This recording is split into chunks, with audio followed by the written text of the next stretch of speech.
प्रिय भक्तों, रविवार का दिन भगवान सूर्य को समर्पित है। भगवान सूर्य पूरे विश्व के साथ साथ व्यक्तियों के जीवन में भी उजाला फैलाते हैं। जिसका सूर्य बलवान होता है उसका भाग्य भी बलवान होता है। प्रिय भक्तों, आपने देखा होगा कि कुछ लोग उतना मेहनत भी नहीं करते, फिर भी उनका घर धन धान्य से भरा होता है, क्योंकि उस व्यक्ति का सूर्य बलवान होता है। अगर आपने हमारे द्वारा बताए गए सूर्य देव के इस शक्तिशाली मंत्र का 108 बार श्रवण कर लिया तो आपके जीवन में सूर्य बलवान हो जाएगा।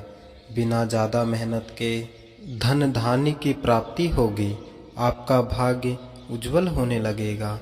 अगर आपकी नौकरी नहीं लग रही है या फिर व्यवसाय में वृद्धि नहीं हो रही है तो यह मंत्र आपके लिए रामबाण औषधि के समान है। सूर्यदेव अपनी तीव्र गति के समान ही अपने भक्तों के जीवन में उजाला फैलाते हैं। अगर आप परिवार की सुख समृद्धि चाहते हैं और यदि आप चाहते हैं कि आपके और आपके पुत्र पुत्री की उम्र लंबी हो जाए और यदि आप चाहते हैं कि अपना जीवन खुशहाली से भर जाए और अथाह धन की प्राप्ति हो, तो इस मंत्र को अपने मोबाइल फ़ोन पर चलाकर छोड़ दें। इससे आपके भाग्य के सभी दोष नष्ट हो जाएंगे।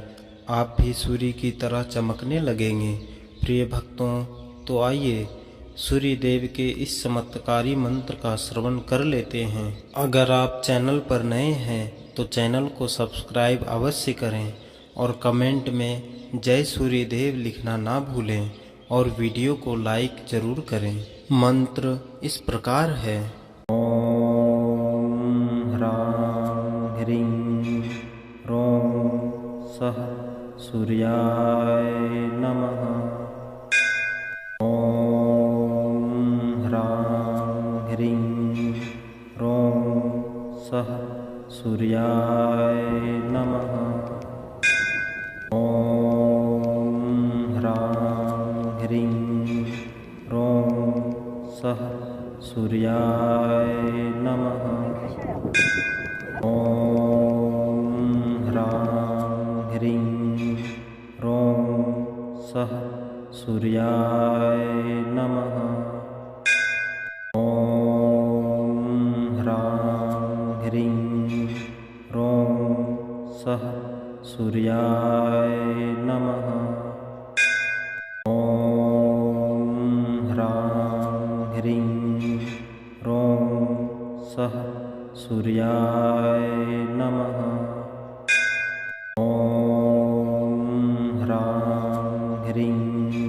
ह्रौं सः सूर्याय नमः।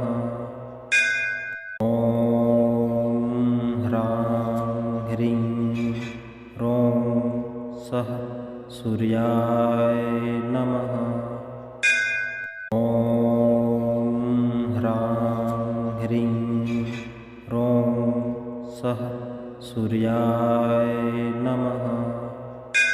ओम ह्रां ह्रीं ह्रौं सः सूर्याय नमः। ओम ह्रां ह्रीं ह्रौं सः सूर्याय नमः। ओम ह्रां ह्रीं ह्रौं सः सूर्याय नमः। ओम ह्रां ह्रीं ह्रौं सः सूर्याय नमः। ओम ह्रां ह्रीं ह्रौं सः सूर्याय नमः। ओम ह्रां ह्रीं ह्रौं सः सूर्याय नमः। ओम ह्रां ह्रीं ह्रौं सः सूर्याय नमः। ओम ह्रां